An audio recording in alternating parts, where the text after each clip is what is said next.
Merci de partout. Vous êtes en train de suivre votre radio ainsi que votre télévision. Vous êtes bel et bien dans votre émission qui est le vrai Dieu. Qui est le vrai Dieu? C'est une émission d'information, c'est une émission d'édification, c'est une émission de débat. C'est une émission qui vous permet également de croître sur le plan spirituel parce que nous vous apportons de la matière qui vous sont très chères. Vous allez constater avec nous qu'il y a sur chaque avenue une église. Les églises sont en train de naître comme des champignons. Un monsieur va devoir se réveiller un bon matin, il s'est dit, Dieu m'a appelé, je dois commencer mon église. Les noms des pasteurs sont en train de changer chaque jour. Les enseignements également sont en train de changer. Mais nous avons créé ces plateaux très intéressants pour parler avec les éminents hommes de Dieu par rapport à leur foi, par rapport à leur croyance, par rapport à leur appel, également aussi par rapport à leur enseignement. Alors aujourd'hui, nous avons un homme de Dieu de la ville minière de Kolwezi. Il est avec nous, c'est le révérend pasteur Paul Koya. Vous allez peut-être le découvrir, peut-être c'est pour votre première fois, mais il est avec nous dans cette émission. Avec lui, nous allons parler d'abord de l'église qu'il a commencé récemment, il y a à peu près 2 ans. Il a commencé cette œuvre. Après ça, nous allons parler d'une grande manifestation sous un grand thème qu'il est en train de préparer. C'est intitulé « La marche de la nuit ». La marche de la nuit, c'est le thème sur lesquels nous allons devoir parler et c'est également la convention qu'il est en train d'organiser pour le mois de juin, si je ne m'abuse. Alors, révérend pasteur, bienvenue. Merci. Vous allez bien? Nous allons très bien. Voilà, il y a 2 gens qui vont vous suivre pour la toute première fois. Okay. C'est qui, pasteur Paul? Voilà, le pasteur Paul, c'est un enfant de Dieu. Oui. Je suis au service de Dieu il y a maintenant 23 ans. Ok. J'avais totalisé 24 ans. Félicitations, ça fait beaucoup. Merci, merci. Je suis le fruit aussi de la génération Joël. Et Dieu a permis et il m'a donné la vision depuis 2017. Et j'ai commencé cette vision en 2020. Et je suis marié. Je suis le mari de ma chère épouse Yvette Kaboulou. Je suis père de 6 enfants. Ok. Et je suis en train d'œuvrer dans cette ville de Kolwezi, toujours dans l'œuvre de Dieu. Voilà, il y a des gens qui préfèrent commencer par la prière dans cette émission. Certains vont vous dire que j'ai prié à la maison, d'autres disent qu'on peut continuer parce qu'il y a les intercesseurs qui sont en train de prier pour moi. C'est quoi votre position? Nous vous donnons la liberté. Bon, ma position, c'est qu'on peut remercier le Seigneur juste pour ces instants. Allez-y. Prions. Nous disons merci, Père éternel, toi le maître de l'être du mouvement et de la vie. Nous te rendons gloire pour tout ce que tu as fait pour que nous soyons là. Merci pour ces instants. Merci, éternel Dieu, pour ce moment de partage. Laisse que ton nom soit au centre de toutes choses, dans le nom glorieux de notre Seigneur et Sauveur Jésus. Amen. Merci beaucoup pour vous qui êtes en train de suivre cette radio ainsi que la télévision. Nous vous disons également que vous pouvez retrouver nos émissions sur le compte YouTube. Tapez seulement Gros Plan TV. Vous allez retrouver toutes nos émissions avec tous les invités, avec des différents thèmes, des différents sujets. Ou soit vous nous contactez au 099 21 84 890. 099 21 84 890. Révérend pasteur. Ouais. Oui, il y a l'œuvre que vous avez commencée. Ouais. Vous êtes responsable d'une église aujourd'hui. Ouais. C'est quoi le nom de cette église? Voilà. Nous Et sommes... la vision également de cette église. Ok. Nous sommes dans une église de veille. Église de veille. De veille. Et non pas de réveil. Pas de réveil. Nous sommes dans une église de veille. Qui se nomme RAR. Oui. Qui veut dire rassemblement des ambassadeurs pour répandre l'évangile. Le rassemblement des ambassadeurs pour répandre l'évangile. Voilà.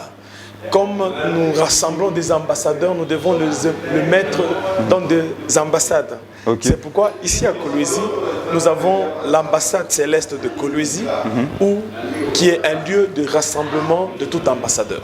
Okay. Donc nous sommes sur l'avenue Mandrandel, au niveau du restaurant chinois. Vous prenez la droite, c'est l'avenue Noé. Premier parallèle, deuxième parallèle, vous prenez la droite, deuxième maison à gauche. C'est là que nous sommes en train d'œuvrer. Et la vision que Dieu vous a donnée, Dieu vous a dit quoi exactement? Parce que c'est une église qui est venue s'ajouter sur d'autres églises. Sur d'autres églises, vraiment. C'est quoi la particularité que vous avez avec d'autres églises? Ouais, en fait,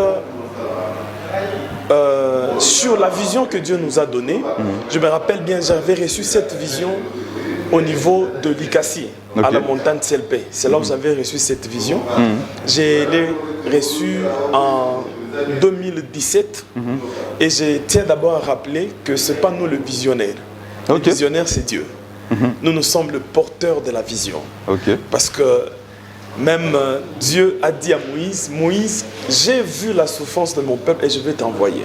Nous ne sommes que des envoyés où Dieu nous donne seulement à porter une vision. Oui. Et cette vision se base sur 3 missions.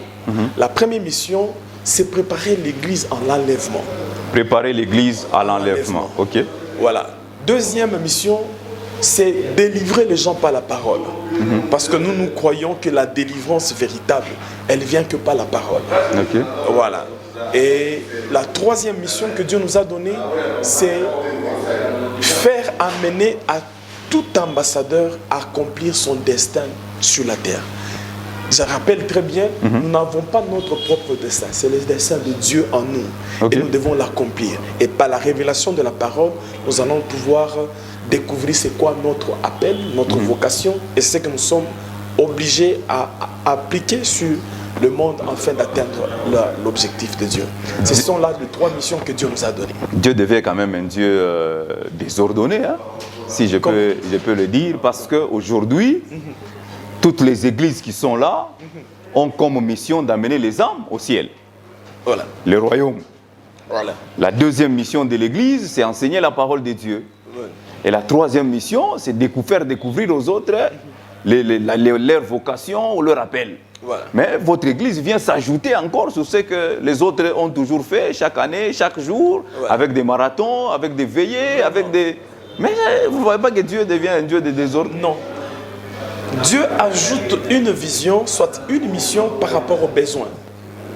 Et les besoins, ce n'est pas nous les hommes qui devons ressentir cela. Toute personne qui est en train de gérer une église, ce n'est pas lui qui sent le besoin. Ok. Le besoin, c'est Dieu lui-même. Vous allez comprendre avec moi, l'arche de Noé, c'est lui qui avait besoin à ce que les animaux entrent là-bas. C'est lui qui faisait les choix, c'était Dieu. Ok. C'est à Dieu de savoir que j'ai tous tel animal pour qu'il vienne entrer dans l'arche. Le rôle de Noé, c'était se mettre à la porte et souhaiter la bienvenue de ceux-là que Dieu touchait dans la brousse afin d'entrer dans l'arche. C'est ça notre rôle. Donc on ne se contredit pas avec les autres, mais nous sommes là pour venir ajouter un plus dans ce corps du Christ et pour la perfection de ce corps-là. Personnellement, ça ne vous dérangerait pas ou de commencer une œuvre au lieu de rester seulement dans l'église où vous étiez? Voilà. Parce qu'on doit d'abord savoir, avant là, vous étiez dans quelle église? Voilà. Avant, j'étais dans une église. J'ai bien dit au début là, je suis le fruit du ministère Génération Joël. Ok. Je suis au ministère Génération Joël depuis Ça, c'est pas une église. Il y a quand même une église au le début. ministère. Voilà. Ouais. Donc j'ai évolué là depuis 1997. Depuis Likassi, Lubumbashi et jusqu'à Kambov aussi j'étais là. Et maintenant je suis à Kolwezi. La plupart des gens me connaissent du ministère Génération Joël. Donc ne sont pas seulement un fruit, quelqu'un qui quitte directement dans la brousse et directement il vient. Non, Ouais. nous avons commencé quelque part. Dans l'église où j'étais en train d'évoluer, c'est l'église La Restauration Divine à Lubumbashi. Donc il y a notre pasteur que je salue en passant, c'est le pasteur Jess et le pasteur Tite Kalenga qui nous a aussi encadrés. Je suis passé par là. Et à Kambov, j'ai évolué aussi dans une autre église, chez le pasteur Beston. Ouais. Voilà, c'est là où j'ai aussi évolué. Et la plupart du temps, j'ai évolué au ministère Génération Joël. Voilà. Merci beaucoup. Alors, vous êtes en train de préparer une grande activité. Voilà. C'est la convention au mois de juin ici. Voilà.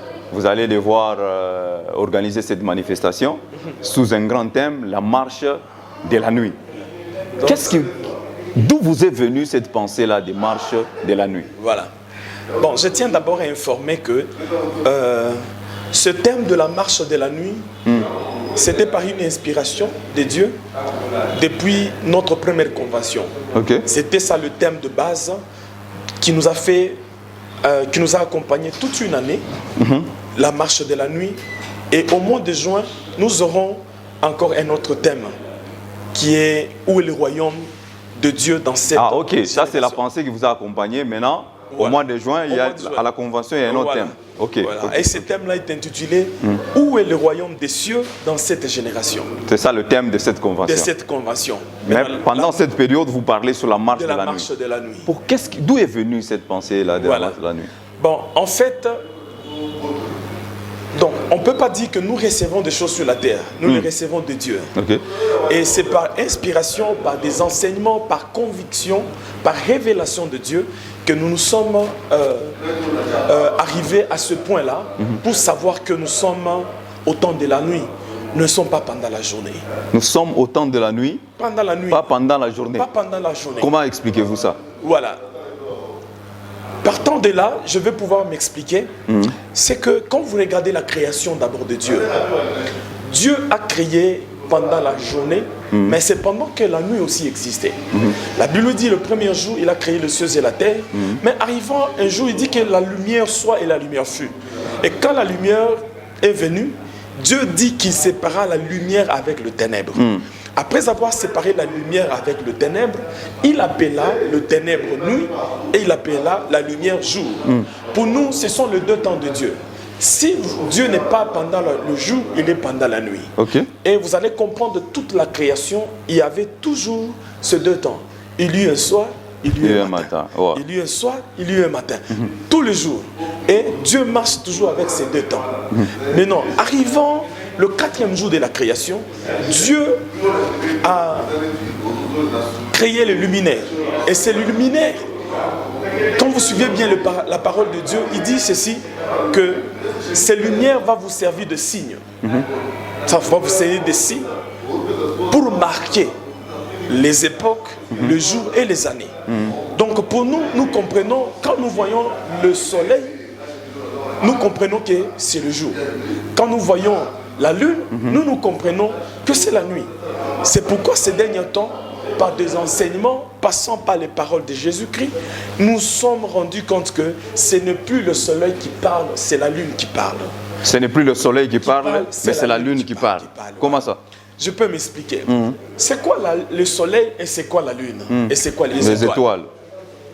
Un jour, Dieu a fait rêver le 4e jour de la création à un prophète. Ce prophète-là, c'est Joseph. Okay. Il était endormi. Pendant qu'il était endormi, les Écritures disent que il a vu la lune, les étoiles et le soleil. Mais tous ces astres-là étaient en train de se prosterner devant l'étoile. Et quand cet homme est allé raconter ça à son père, et son père donna maintenant le bon sens du 4e jour de la création. Qu'est-ce que son père lui dit? Donc tu veux dire que le Père, qui est le soleil, la lune qui est ta mère, et les étoiles qui sont aussi tes frères, nous allons nous prosterner devant toi. Là, nous ne sommes plus dans la création, nous sommes maintenant dans le physique comme ça. Donc là, nous avons compris que quand le Père est en train de parler, donc nous comprenons que c'est le soleil qui est en train de s'exprimer. Quand la lune est en train de s'exprimer, nous comprenons que c'est la lune. Parce que la Bible dit, quand vous lisez la création dans Genèse 1, et vous allez comprendre que Dieu a doté à chaque temps des leaders. Quand nous voyons le leader en train de s'exprimer, en train d'agir, nous comprenons que c'est la journée. Quand si la lune est en train de s'exprimer, nous comprenons que c'est la nuit. Regardez maintenant le parole de Jésus. Jésus est venu comme étant le soleil. Il est venu comme étant la lumière du monde. Même lui-même était en train de dire, je suis la lumière du monde. Donc nous comprenons que la lumière du monde, c'est le soleil. Quand le soleil n'est plus, vous allez comprendre même à la mort de Jésus, lui-même le vrai soleil, quand il était à la croix, quand il s'est éteint, quand il s'est couché, la Bible dit il y eut les ténèbres sur toute l'étendue de la terre.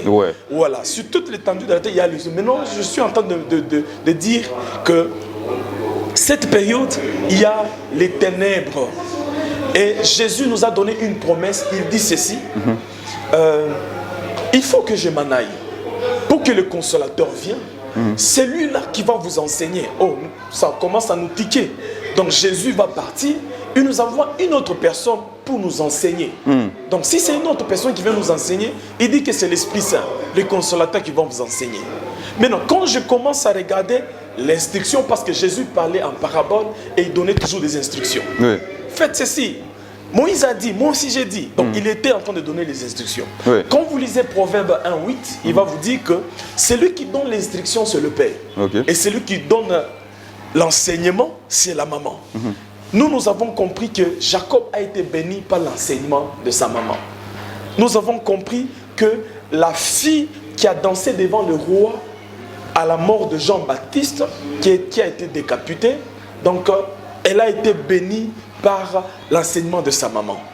Or, quand nous rentrons dans le songe de Joseph, quand la maman commence à parler, elle enseigne.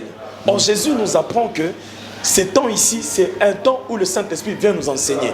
Pour nous, nous avons compris que l'étoile et la lune, c'est le Saint-Esprit qui nous enseigne pendant ce temps.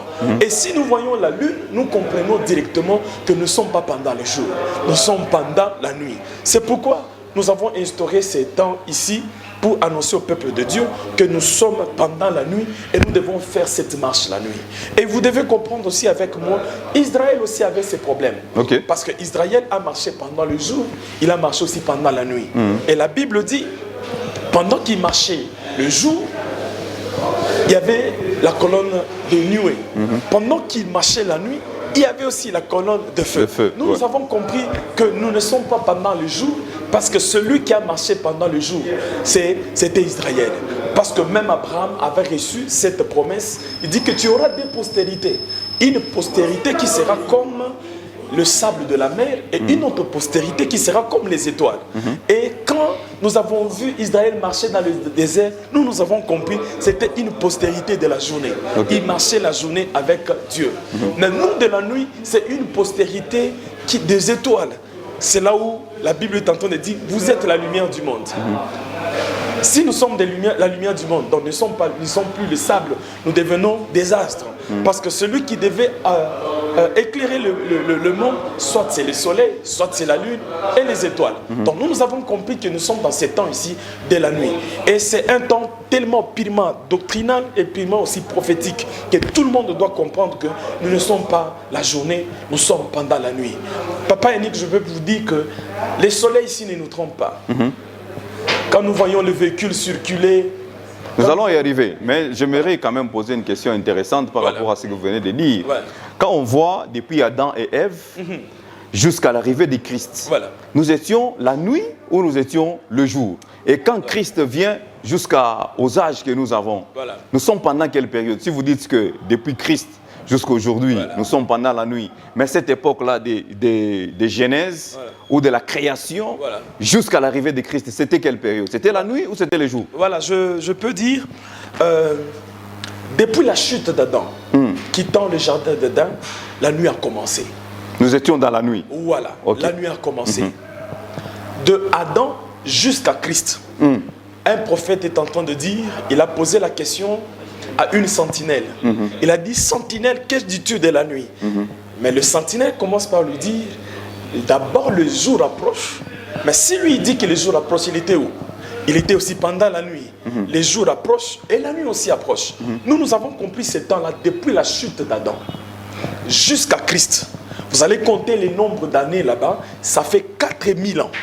Et ces 4000 ans, or quand vous lisez bien les Écritures dans le Psaume, on va pouvoir vous dire que 1000 ans est égal aux yeux de Dieu comme un jour. Donc cela veut dire 4000 ans, cela veut dire c'est 4 jours. Mais quand vous arrivez au 4e jour, Dieu a créé quoi? Les luminaires, pour séparer les temps. C'est pourquoi quand Christ est venu, le véritable soleil qui a introduit la journée, que celui qui est venu comme soleil, le véritable soleil. Tous les autres soleils, c'était juste des ombres. Mais lui, le véritable, c'était Christ lui-même. Et quand il est venu, il est parti. Quand il est parti, il nous a laissés aussi dans le ténèbre. Et quand il nous a laissés dans le ténèbre, nous continuons avec le ténèbre. Et nous devons faire aussi attention. Parce Christ ne nous a pas laissé la lumière, il nous a laissé les ténèbres. Il nous a laissé le ténèbre. Il est venu nous délivrer du ténèbre, il nous laisse encore dans les ténèbres. Voilà, je peux vous dire comment expliquer les deux ténèbres. Oui. Parce que la Bible est en train de dire que la nuit appelle une autre nuit. En d'autres termes, quand nous rentrons le premier jour de la création, les ténèbres appellent l'autre ténèbre. Le jour appelle le jour. Donc, c'est toujours comment appeler et cette nuit comment appeler. Donc, ça veut dire ceci, Papa Yannick, que le ténèbre, c'est un temps où Dieu était en train de parler d'une manière individuelle. Maintenant, nous faire sortir de ténèbres vers le ténèbre, parce que nous croyons que jusque maintenant, nous ne vivons pas dans la lumière. Nous vivons dans les ténèbres. Maintenant, cette fois-ci, c'est nous qui sommes maintenant la lumière pour les autres, et ce n'est pas les autres qui sont des lumières pour nous. Alors, Jésus, quand il est venu, il n'a rien fait alors. Donc, quelle était la mission de Christ? Voilà. Il n'a rien fait. Voilà. Jésus a fait... Il veut encore nous laisser dans les ténèbres. Voilà. Jésus a fait tellement un grand travail. Lequel? Tellement un grand travail. Vous allez comprendre, le travail de Jésus, ce n'est pas seulement nous apporter la grâce.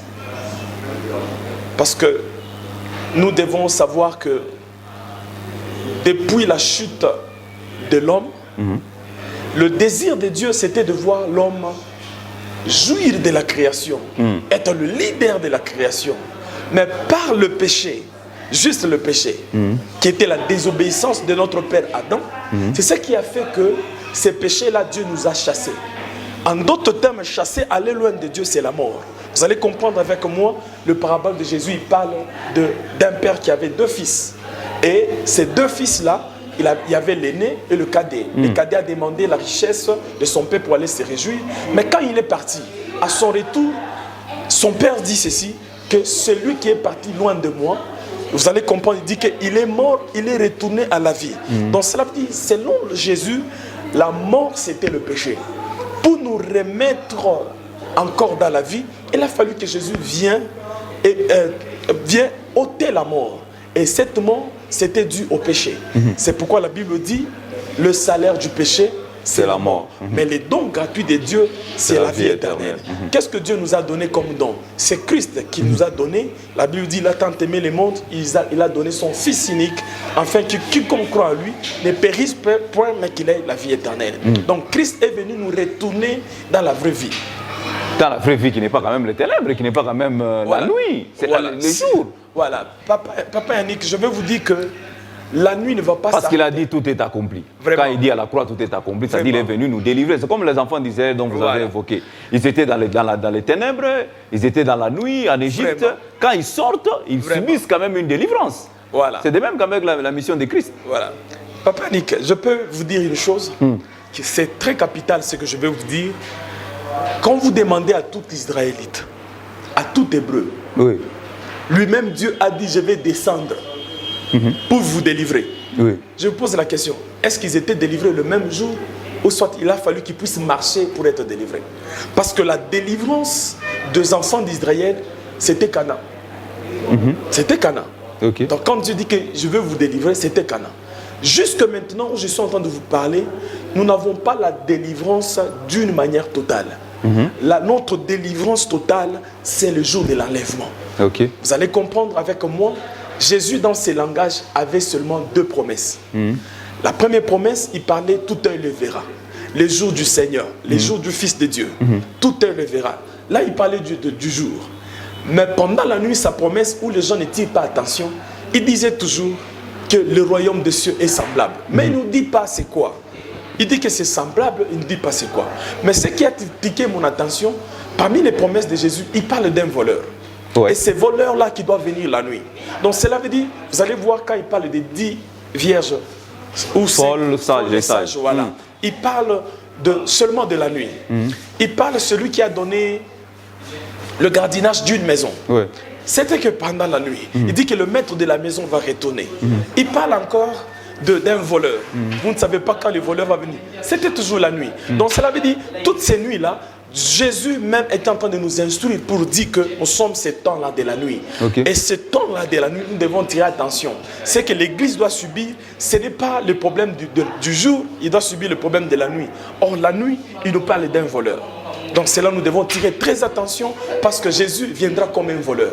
Et le voleur ne vient jamais le jour. Quand Jésus parlait du voleur, il parlait de lui-même. Il parlait de lui. Il ne parlait pas de Satan, il ne parlait pas des démons, il ne parlait pas... Non. Il parlait de lui-même. Il parlait de lui-même. Comment ça?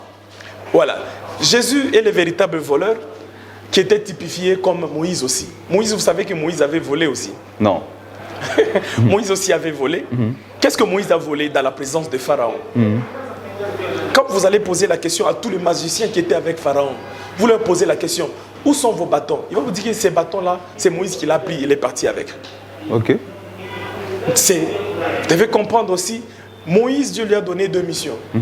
Et dans cette mission-là, Dieu lui a donné des signes. Il a dit que ces 2 signes ici vont te permettre à ce que tu puisses convaincre les enfants d'Israël, tout hébreu, afin que tu le délivres et ils croient que c'est moi qui t'ai envoyé. Arrivant le jour où Moïse était en face des Hébreux, il fait le premier miracle et tout Hébreu n'a pas cru. Le deuxième miracle qui était de la main qui devait atteindre la lèpre et tout Hébreu a cru. Parce que tout Hébreu savait que celui qui peut purifier la lèpre, ce n'est que l'Éternel, le Dieu des armées. Maintenant, le bâton que Moïse avait, il a transformé ça en serpent. Ce n'était pas l'évangile d'Israël, c'était l'évangile des païens. Mais quand il est arrivé en face de Pharaon,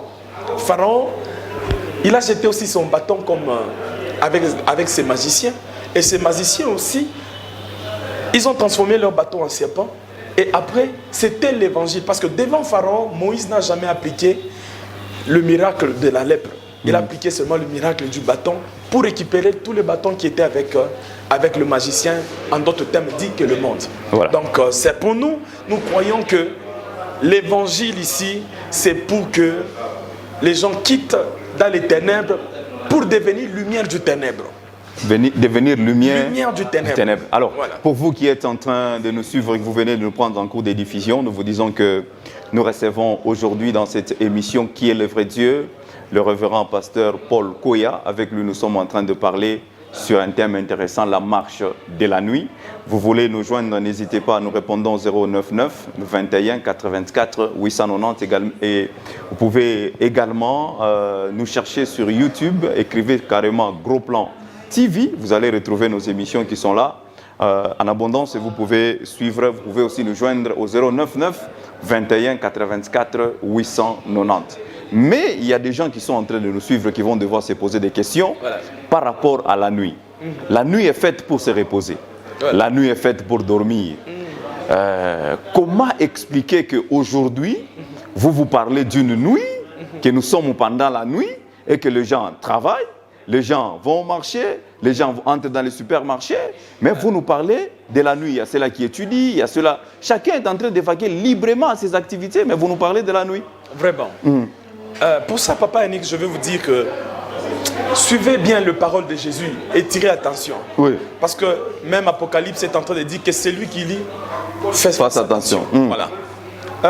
En lisant la parole, nous sommes dit, il y a beaucoup de signes que Jésus a donnés. C'est nous qui ne tirons pas attention. C'est nous qui n'arrivons pas à mettre beaucoup d'attention par rapport à ce qu'il a écrit. Qu'est-ce que Jésus était en train de reprocher aux disciples? Il les reprochait de veiller et prier afin que vous ne tombez pas en tentation. Il leur disait à quelle heure? C'était toujours pendant la nuit. Il leur dit veillez et priez afin que vous ne tombez pas en tentation. Quand on dit à une personne de veiller, donc on lui dit de ne pas s'endormir, mais de rester en veille pour veiller à ce que le maître est en train de venir. Et vous devez comprendre aussi avec moi, la plupart des choses, quand Jésus se retire avec les gens à la montagne, il leur disait toujours veillez, veillez, veillez. Donc, les activités que vous venez de me parler en ce qui concerne la nuit et le jour, et vous devez comprendre que Dieu ne marche pas avec cette horloge ici. Dieu marche avec son horloge à lui. Donc nous, si nous voulons marcher aussi avec Dieu, nous devons marcher selon la montre de Dieu. La montre de Dieu, ce n'est pas la montre des Romains. 12 heures du jour. La montre des intellectuels. Voilà. Jésus a donné presque 2 signes à ce qui concerne son temps. Il dit que vous ne savez pas, quand vous lisez bien les Écritures, vous ne savez pas que pendant le jour, il y a 12 heures.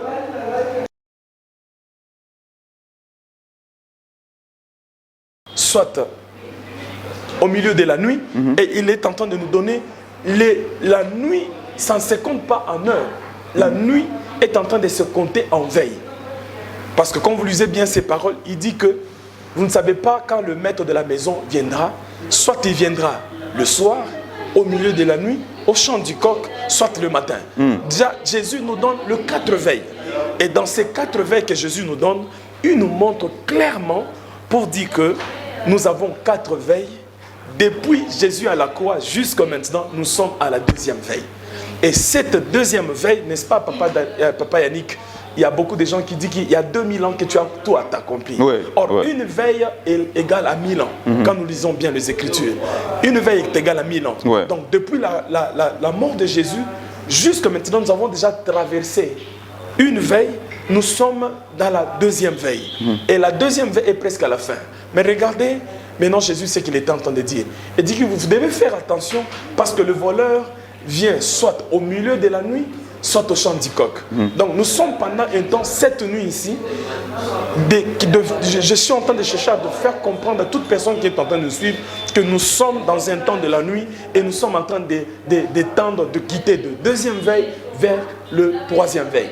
Et nous avons la possibilité que Jésus puisse revenir. Mais il y a un endroit dans la Bible où Jésus dit je fais l'œuvre de mon Père Voilà. pendant qu'il fait jour parce que la nuit approche où personne ne pourra travailler. Voilà. C'est Jésus lui-même qui a dit Voilà. la nuit est en train de s'approcher où personne ne pourra travailler. Même Jésus comprend que la nuit on ne travaille pas. Voilà. Il sera au repos. Voilà. La nuit, nous sommes en train de marcher. Nous sommes en train de marcher. Oui. Travailler, si Dieu parle de travailler, il ne parle pas de travail, aller chez les Chinois travailler, à la fin du mois, on te donne du salaire. Ça, c'est pas ça le travail. Le travail consiste à diminuer l'intensité de la chair pour que la vie de l'esprit augmente dans la vie d'un homme de Dieu. C'est sur ça qu'il était en train de parler. C'est de ça que Jésus est en train de parler. Parce que le jour, nous avons vu Israël faire tout, offrir, faire ceci, mais cela n'a pas apporté la délivrance. Ok. Voilà. Maintenant, la nuit, il dit que la nuit approche, Où personne ne pourra travailler. où personne ne pourra travailler. Mais dans cette nuit où nous sommes, Dans cette nuit ici, ce n'est pas une nuit où nous sommes en train de chercher à aller chez les Chinois le jour, peut-être être de shift, mais nous sommes en train de travailler sur nous-mêmes. Sur nous-mêmes. Pour que la chair diminue et l'esprit augmente. C'est ça le travail. quand il était en train de parler là que la nuit approche où personne ne saura travailler, donc il parlait de la chair, il ne parlait pas d'aller au travail pour Il toucher dit que- son Il salaire. ne parlait même pas de ça. Même pas de ça. Ça c'est votre pourquoi- compréhension personnelle. Non, ce n'est pas une compréhension. Je peux prendre les Écritures. Allez-y. Par exemple, je vous donne. Aujourd'hui, Papa Yannick, si à l'église on te dit que tu auras le travail, qu'est-ce que ça change? Non, celui qui parle, c'est un prophète. Il représente Dieu, celui qui voit plus que moi. Voilà. Quand il dit que j'aurai le travail, Dieu lui a dit que j'aurai le travail. Voilà. C'est là où les gens sont vraiment détournés. Les gens ont mal compris la grâce. Ils viennent à l'église pour multiplier leurs 100 francs qu'ils donnent à l'église, pour multiplier leurs 1000 francs qu'ils donnent à l'église, pensant que quand on donne à Dieu 1000 francs, il va te retourner 100 000 francs. Ça, c'est faux et archi faux. Pour votre information, Papa Yannick, je veux vous dire, en suivant Dieu, quand Dieu vient vers nous, c'est gratuit. Mais quand nous voulons aller vers Dieu, ce n'est pas gratuit. Il faut payer. Il faut payer. On paye quoi? 1000 francs, 200 francs, 100 dollars. C'est ce que vous nous demandez à l'église. Hein? Non, ce n'est pas ce qu'on donne. Posez la question à tout Hébreu, il va vous dire. Il dit que quand Dieu envoyait un prophète, il envoyait un prophète gratuitement. Il vient transmettre la pensée de Dieu. Mais quand c'est un Hébreu qui veut aller vers Dieu, il doit dépenser. Il dépense quoi? Parce qu'il doit dépenser sa richesse pour être en communion avec Dieu. Et quand il pêche, il doit prendre soit un bœuf, soit un agneau, soit toutes ces offrandes-là pour s'approcher de Dieu. Vous allez comprendre que leur richesse était en train de se perdre pour chercher Dieu. Ce n'est pas peut-être aujourd'hui où les gens nous voyons, on pense que la grâce est gratuite. Elle est tellement trompeuse où les gens n'arrivent même pas à comprendre qu'elle est tellement exigeante plus que la loi de Moïse. Voilà, merci beaucoup. Alors on va parler du deuxième thème, Voilà. qui est de la convention que vous êtes en train d'organiser. C'est aussi intéressant. Hein? Très intéressant. Vous parlez de Matthieu, c'est Matthieu chapitre 5. 5, 30 et Matthieu 25. Voilà. Voilà. Qu'est-ce que vous voulez expliquer aux enfants de Dieu dans ce grand thème-là Dans ce dont grand vous thème. parlez? Où est le royaume de Dieu Voilà. dans cette génération? C'est ça le thème. C'est ça le thème. D'abord, Papa Yannick, vous devez savoir que la génération selon Dieu ne se compte pas selon nous. Voilà. Dieu a sa manière de compter. Hein. Il a sa manière de compter. Il a sa manière de voir les choses. Pour mieux comprendre Dieu, il faut entrer dans la diplomatie de Dieu afin de le comprendre. Okay. Si vous n'entrez pas dans la diplomatie de Dieu et que vous voulez prendre Dieu, l'adapter par rapport à notre science, ça sera tellement compliqué et vous ne le comprendrez pas. Mais c'est lui qui a donné la science, c'est Dieu. C'est lui qui a donné la science, c'est Dieu. Mais pour le comprendre, il faut entrer dans la science de Dieu pour le comprendre. Okay. Voilà. Qu'est-ce que je veux dire par là? Nous sommes en train de parler sur un grand thème qui parle de où est le où royaume? est le royaume des cieux dans cette génération. Papa Yannick, ça c'est très fort. Tout enfant de Dieu, quand il écoute ça, il doit se poser la question de savoir, depuis que j'allais à l'église, depuis que j'ai fréquenté des pasteurs, de monter, est-ce que j'ai déjà trouvé le royaume des cieux? Même Pierre était en train... Le royaume de Dieu, le royaume des cieux. Je parle de royaume des cieux, parce qu'il y a une grande différence. Le thème là parle de quoi? Le royaume des cieux. Le thème parle des royaumes des cieux, Ouais. pas le royaume de Dieu. Pas le royaume des C'est cieux. différent, c'est deux termes. C'est vraiment différent. Le royaume de Dieu et le royaume des cieux. Je peux pouvoir m'expliquer Allez-y. ces deux choses. Le royaume de Dieu, vous allez comprendre même les paraboles, les paroles de Jésus. Quand il parlait à Nicodème, il parlait quelque chose comme ça. Il a dit, qu'est-ce qu'il a dit?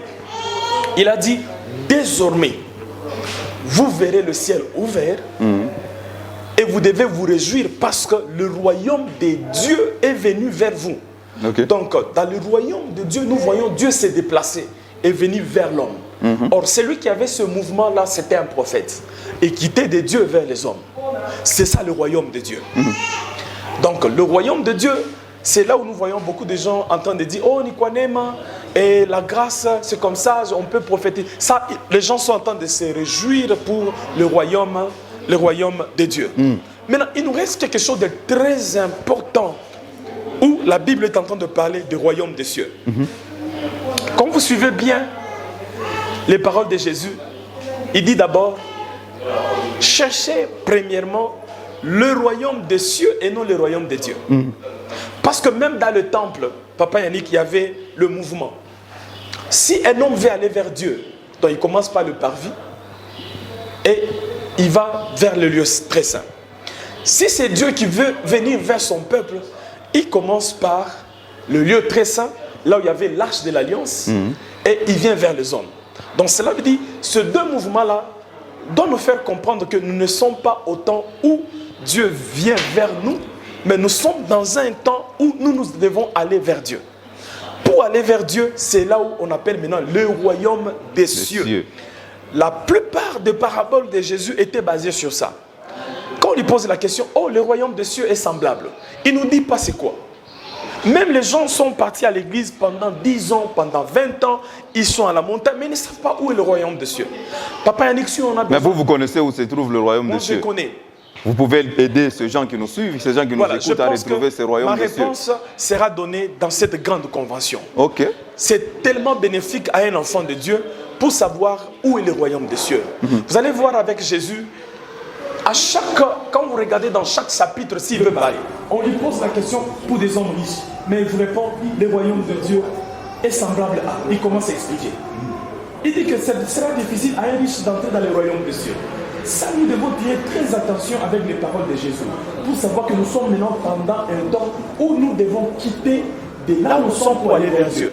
Si je pose la question à un sacrificateur, je lui pose la question, quand les gens vont venir, veulent aller vers Dieu, qu'est-ce qu'ils faisaient? Ils perdaient. Papa Yannick, nous sommes dans une saison où les hommes doivent commencer à perdre pour Dieu. Perdre la dignité, perdre l'honneur, perdre même la paix, perdre même l'emploi. Pourquoi? Parce qu'il veut garder et protéger et privilégier le royaume des cieux. C'est tellement très important que tout ce que nous sommes en train de parler aujourd'hui, nous faisons passer beaucoup de temps aux enfants de Dieu pour parler de les autels, pour leur parler la délivrance. J'ai vu beaucoup de gens avoir ces thèmes-là, la délivrance des familles. Ouais. C'est vraiment très compliqué. Nous devons savoir que Jésus est en train de dire que dans leur détresse, il envoie la parole et la parole les a guéris. Et vous allez comprendre avec moi, et Jésus est en train de dire que c'est la vérité qui a franchi. La vérité c'est la parole de Dieu. Et si nous voulons chercher la délivrance, vous devez comprendre que la marche de tout enfant de Dieu est leur délivrance que Dieu a prononcée devant Moïse. Il n'a pas dit que moi-même je vais descendre. Mais Dieu qui descend, il veut délivrer tout un peuple. Il leur a donné juste un agneau pour être délivré. Imaginez-vous, ils sont en train de manger dans une maison, mais les autres sont en train de pleurer.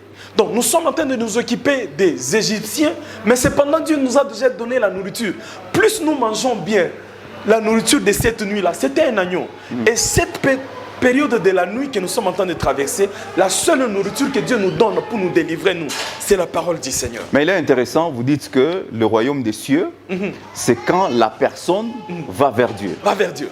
Mais aujourd'hui, quand vous parlez à tout sacrificateur dont vous venez d'invoquer, ils vont vous dire que moi, je n'ai pas cherché Dieu. C'est Dieu qui est venu vers moi. Mais même en réalité, aujourd'hui, tous nous avons subi. Tous les chrétiens subissent. Vraiment. La chrétienté, si je peux le dire. Ils subissent Jésus. Mais comment expliquez-vous que c'est Dieu c'est l'homme qui va vers Dieu, mais cependant, tout le monde, quand il prêche, ils vous disent que c'est Dieu qui est venu vers moi. Il m'a cherché, il m'a apparu, il m'a parlé. Même vous, au début, vous m'avez dit que le thème, le commencement de l'église, vous n'êtes pas parti voir Dieu pour vous expliquer qu'il y avait un besoin. C'est Dieu qui nous donne un message. Voilà, il est venu vers vous. Mais comment changez-vous les dons aujourd'hui? Voilà. Papa Yannick, c'est à l'aide des Écritures, nous nous sommes rendus compte... Que vous avez très mal compris, hein? Non, même pas. Oui, parce que tout enfant de Dieu est en train de subir la présence du Seigneur. Jésus vous a apparu, il vous a donné la vision. Ce n'est pas vous qui êtes parti vers lui. Non. Aujourd'hui, si vous cherchez les chrétiens, vous lancez un appel ici, un message, pour que les gens reçoivent Jésus-Christ comme Seigneur et Sauveur dans leur vie. Qui va vers l'autre? Voilà. Je veux commencer par vous dire, je vous ai expliqué, il y a deux choses. Il y a le royaume de Dieu, il y a le royaume des cieux. Pour le royaume de Dieu, c'est gratuit. Personne ne peut chercher à acheter, soit à chercher peut-être à passer par quoi que ce soit pour avoir le royaume de Dieu. C'est tellement gratuit. Mais qui va vers l'autre? C'est là qu'il y a le problème. Voilà. Dans le royaume de Dieu, c'est Dieu qui choisit. C'est pourquoi Jésus a dit que ce n'est pas vous qui m'avez choisi, mais c'est moi qui vous ai choisi. Donc cela veut dire, dans le royaume des cieux, c'est Dieu qui nous choisit sur la terre. Ça, c'est le royaume des cieux. Maintenant, le royaume des cieux, le royaume de Dieu, c'est Dieu qui nous choisit. Et nous commençons à vivre en tant que des appelés de Dieu, des choisis de Dieu. Maintenant, s'il faut maintenant quitter, aller vers Dieu, Papa Yannick, ça demande une vie de sacrifice. Vraiment une vie de sacrifice. Est-ce que vous pouvez vous rendre compte que Jésus, quand vous lisez bien Apocalypse, il dit qu'il nous a fait un royaume de sacrificateurs. Quel est le rôle d'un sacrificateur? C'est offrir. C'est offrir. C'est pourquoi Paul a compris cela. Il a dit, offrez vos corps comme un sacrifice vivant et agréable à Dieu. Et par là, vous aurez des cultes agréables et raisonnables. Donc nous sommes pendant un temps, la marche de la nuit, c'est un temps où chaque enfant de Dieu doit perdre pour gagner. Doit perdre pour gagner, mais vous dites que les pasteurs sont en train de perdre du temps en enseignant les hôtels, en enseignant les offrandes, en enseignant la délivrance des familles, tout ça. Voilà, je vais vous expliquer. Si les gens se mettent quelque part pour prier pour la délivrance de leur famille comme thème pendant un mois, pour vous, ça vous dérange? Ça me dérange trop, parce qu'ils ne savent pas ce qu'ils sont en train de faire. Vous n'avez pas la révélation alors? Voilà, je peux peut-être vous dire quelque chose qui peut vous aider sur ce point-là. J'apporte la lumière par rapport à ce que vous venez de dire. Quelqu'un qui organise 60 jours de prière pour les familles. Ça n'a rien à voir avec le royaume des cieux et le royaume de Dieu. Ça n'a rien à voir. Il a reçu une révélation comme vous. Voilà, il n'y a pas de problème, je refuse. Toute révélation est vérifiable avec les Écritures. Est vérifiable. Si c'est à l'encontre des Écritures, moi je vous dirais que ce n'est pas une révélation qui vient de Dieu. Moi je vais vous dire une chose. Je vous pose la question. Dieu a délivré le peuple d'Israël. Il les a fait sortir d'Égypte. Il les a fait passer dans la mer Rouge. Ils ont traversé de l'autre côté. Quand ils sont de l'autre côté, ils commencent à vivre comme église, isolés des enfants d'Égypte. Ils sont vraiment isolés dans le désert. C'est ça qu'on appelle église. Mais quand vous leur posez la question, où est Pharaon? Il va vous dire, il est resté dans l'eau. Il est resté dans l'eau. Donc, la grande bénédiction que Dieu nous a donnée, ce n'est pas mettre la main sur les autres qui tombent, qui commencent à dire, les démons partent. Ce n'est pas ça la vision de Dieu. Vous n'avez pas cette grâce. Acceptez la grâce des autres quand même. Non, non, c'est pas par rapport à la grâce. Si vous avez la grâce de l'enseignement, de la parole comme docteur, c'est là qui sont puissants, vous les laissez dans les vrais. Voilà, avec mon humble avis, papa, je veux vous expliquer une chose. Donc, il y a des choses qui nous font passer le temps. C'est pourquoi vous allez constater, beaucoup de gens sont à l'église, mais leur taux de la chair est très élevé. Pourquoi la prédication le colle sur le monde? Quand nous allons vers Dieu, la prédication doit nous donner les deux goûts du monde. Arriver dans une dimension où Paul est en train de dire, tout ce que je voyais avec de la valeur, ça devient de la boue. Donc, c'est quelque chose qui est très capital dans cette saison où nous devons dire aux gens, et cette délivrance, c'est par rapport à quoi? Donc dans votre église, vous voulez nous dire, vous n'organisez pas des marathons, des séminaires? Voilà. Nous organisons de marathons d'enseignement et de prière. Vous priez sur quoi alors? Parce que vous refusez la prière des familles, vous refusez les hôtels. Voilà. Vous priez pourquoi? Voilà, je veux peut-être vous dire... Sur le royaume de Dieu, le royaume des cieux, c'est fini. Voilà. Ces deux choses, je vais vous dire, Papa Yannick, c'est vraiment très fort ce que je vais vous dire. Donc, ce qui fait que, vous voyez, avec Dieu, c'est tellement compliqué quand je vois, si nous prenons les Écritures, Jésus est en train de dire de telles choses. S'habiller, manger, avoir une maison. Il dit que ce sont les païens qui en demandent. Maintenant, si nous commençons à demander la même chose que le païen, nous sommes qui alors? Mais il dit aussi, Pierre lui pose la question, nous avons tout abandonné, nous avons tout quitté. Il dit, vous aurez le royaume et le centuple est sur la terre. Voilà. Vous refusez le centuple. Voilà. Maintenant, les centuples, les centuples viennent d'où? Ce sont les jeeps, ce sont les maisons, ce sont les... Non, même pas. Papa Yannick, il y a ceci. C'est quoi? Il y a ceci. Le centuple là, c'est la même question et la même réponse que je vous ai donnée, où Jésus est en train de dire, cherchez premièrement le royaume des cieux et sa justice, et le reste vous sera donné par-dessus. Vous comprenez? Donc le centuple... Quand il y a premièrement, il y a aussi deuxièmement. Non. Oui? Dieu n'a qu'une façon de faire les choses. Je vais vous expliquer une chose. Dieu n'a que deux temps, Dieu n'a que deux dimensions, Dieu n'a que deux portions, Dieu n'a que deux alliances, et Dieu n'a que deux pour faire un. Voilà. Ça veut dire quoi? Ça veut dire ceci. Donc, quand il dit, là où deux ou trois se réunissent encore de mon nom, moi je suis là. Ce n'est pas le nombre de personnes. Ce n'est pas le nombre de personnes. On dit à l'église, nous sommes à 4, nous sommes à 5 et Dieu est là. Dieu n'a jamais été à un endroit là où il y a le nombre de personnes. Okay. Il est à un endroit là où il y a deux choses. La parole et son interprétation. Les trois choses qui dit que là où deux ou trois, les trois choses... À l'église catholique, il y a la parole. À l'église tabernacle, il y a la parole. Chez les kimbanguistes, il y a la parole. Donc Dieu est là. Non, je parle bien la parole et son interprétation. Toute personne interprète la parole. Et ce qui fait qu'il y ait beaucoup d'églises aujourd'hui, c'est cette interprétation. Voilà. Mais non, ça doit être conforme à la saine doctrine qu'a prêché les apôtres. Ça doit être conforme. On vous a posé une question ici auquel vous n'avez pas encore répondu. C'était quoi? Quand vous êtes dans votre église, vous organisez des séminaires, vous priez, vous demandez quoi dans vos prières? Vous savez, Papa Yannick, je vais vous répondre simplement par une phrase. Vous savez, la Bible dit, l'homme ne peut seulement recevoir ce que le ciel lui a réservé. Donc, au-delà de ça, Dieu ne peut pas te donner si tu ne sais pas ce que le ciel a réservé pour toi. Si le ciel m'a réservé les avions. Les avions, vous en aurez. Ouais. Vous en le aurez. Ciel m'a réservé des maisons, vous des en jeeps. Aurez. Ouais. C'est même pas un problème. Dieu vous l'a donné et ne te réclame en rien. Il va te donner. La seule capacité que nous demandons à Dieu, c'est de savoir de quoi il s'agit réellement. C'est de savoir de quoi il s'agit. On est sur la terre, nous devons savoir quelle est ma mission sur la terre. Ok. Quelles sont mes disciplines personnelles que je dois marcher avec? Imaginez-vous, Papa Yannick, nous sommes sur la terre où Dieu ne nous dit rien. Vous êtes né, vous avez grandi, et où Dieu ne te dit rien. Mais il va te condamner à la fin. Vous ne voyez pas que c'est un danger? Voilà pourquoi ces pasteurs-là qui sont éveillés, ils organisent les délivrances des familles là, parce qu'eux, ils ont leur oreille au ciel. On les a dit, pendant ce moment, faites ça. Vraiment? Pendant ce temps, enseignez sur les hôtels. Pendant ce temps, enseignez sur ça. Parce que même Jésus a reçu les combats. Papa Yannick, je suis... Les apôtres ont été réclamés par le démon. Ouais. Jésus a dit, j'ai prié pour toi. C'est-à-dire, la prière, même la Bible elle-même dit, tout ce que vous demanderez, tout ce que vous demanderez, je vous donnerai. C'est Christ lui-même qui a dit, mais pourquoi vous refusez qu'on demande les jeeps et les avions? Voilà. Je vais peut-être vous dire une chose, c'est très capital, ce que je veux vous dire. Il y avait un roi aussi qui a demandé à sa fille de demander toutes choses, même une partie du royaume. Et le roi va pouvoir donner. Qu'est-ce que cette fille a fait? Il est allé demander à sa maman. le roi m'a demandé que je puisse demander quelque chose. Qu'est-ce que sa maman lui a enseigné? Si nous sommes pendant la période de la nuit où la lune est en train de parler comme la maman, comme celle qui donne l'enseignement. Écoutez l'enseignement de la maman. Il dit que tu demandes seulement la tête de Jean-Baptiste. Donc quand la fille est allée vers le roi, il a dit, je demande la tête de Jean-Baptiste. Ouais. Même le roi a sursauté là où il était. La fille a demandé une chose qui est très capitale et très coûteuse pour le roi. Pourquoi? Parce que le roi avait vraiment du respect envers Jean-Baptiste.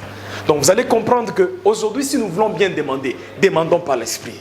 Parce que c'est lui qui connaît bien la profondeur de Dieu. Je ne pense pas si vous êtes en train de chercher Dieu et Dieu te dit non, priez, vous devez peut-être organiser des séminaires ou vous devez seulement briser des autels. Je peux vous faire rire. C'est une révélation que votre collègue pasteur a reçue. C'est quel hôtel d'abord? Il faut savoir c'est quel hôtel. Hôtel maléfique, comme ce que Gédéon a eu à détruire, l'hôtel de la maison de son père. C'est pourquoi je suis en train d'amener le peuple de Dieu à un niveau de comprendre que il ne faudrait pas prendre le problème des fétichismes amenés à l'église. Vous allez comprendre, la plupart des gens, s'ils veulent parler peut-être des hôtels, ils vont dans l'ancienne alliance puiser peut-être là où Élie a mis des hôtels. Ça a des significations. La Bible dit, ce ne sont que des ombres des choses à venir. C'est la Bible quand même. Il y a aussi un pasteur qui a dit, si vous lisez l'Ancien Testament et que vous ne révélez pas Jésus, vous n'avez pas encore lu la Bible. Vous n'avez pas encore lu la Bible. Je suis d'accord avec vous. Alors donc tout ça ne doit pas être exclu. Donc cela veut dire, on ne peut pas seulement lire, oh, Élie était à la montagne, il a pris l'autel, il a mis, et puis il a évoqué, et le feu est venu. Dans les choses de Dieu, Dieu n'aime pas le feu étranger. Dieu a lui-même son propre feu, il a lui-même son autel, il a tout Dieu. Et quand nous le suivons, nous devons faire les choses à la modèle, au rythme de Dieu. Donc d'après vous, aujourd'hui, on ne peut plus prêcher sur les autels. On ne peut plus prêcher sur la délivrance des familles. C'est passe-temps. On ne peut plus prêcher sur les offrandes. C'est passe-temps. On doit prêcher seulement sur le royaume des cieux et le royaume de Dieu. Les deux choses seulement sur lesquelles vous avez reçu la révélation. Ouais. Alors, les autres qui ont reçu des révélations, sur les autres choses, vous les refusez. Je ne peux pas les juger. Je ne peux pas les juger de leur façon, mais ça doit être conforme aux Écritures. Alors, qu'est-ce qu'on n'a pas dit sur la marche de la nuit, sur la convention, que vous vouliez dire au peuple de Dieu aujourd'hui? Voilà. Je voulais dire au peuple de Dieu que nous sommes dans une saison où nous devons savoir ce qu'on est en train de faire. Même Jésus même le disciple était en train de reprocher aux autres, la nuit est tellement avancée. Nous devons rejeter les œuvres de la chair pour revêtir les œuvres de l'esprit. Donc tellement la nuit a déjà avancé, où nous ne pouvons pas nous plier à n'importe quoi, Papa Yannick. Où nous sommes en train de perdre le temps pour simplement le raconter.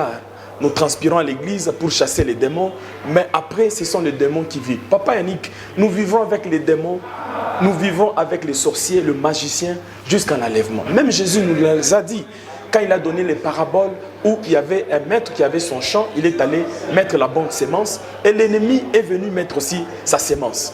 Et la Bible dit, Jésus a dit, il a interdit, le maître a interdit à ce qu'on puisse enlever la mauvaise sémence. Il dit, laissez-le croître ensemble jusqu'à la moisson. Quand la moisson sera là, ça sera l'enlèvement.